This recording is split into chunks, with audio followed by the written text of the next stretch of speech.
இப்ப இந்த படத்துல மட்டுமா இப்படி நடக்குது? பிக் பாஸ்னு ஒரு ரியாலிட்டி ஷோ நடந்துகிட்டு இருக்கு.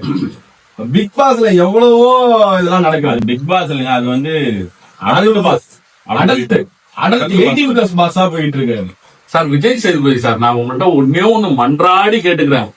நீங்க எவ்வளவு கஷ்டப்பட்டு முன்னேறி படத்துல நடிச்சீங்க, இன்னைக்கு உங்க பையனும் நடிக்கிறாரு.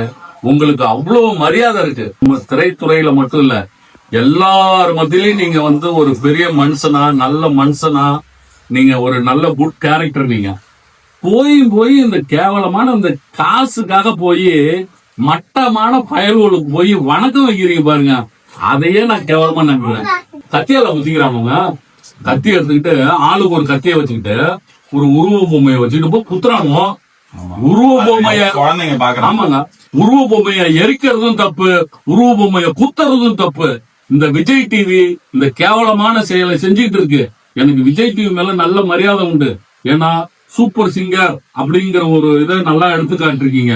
எத்தனையோ பாடகர்கள் வந்திருக்காங்க.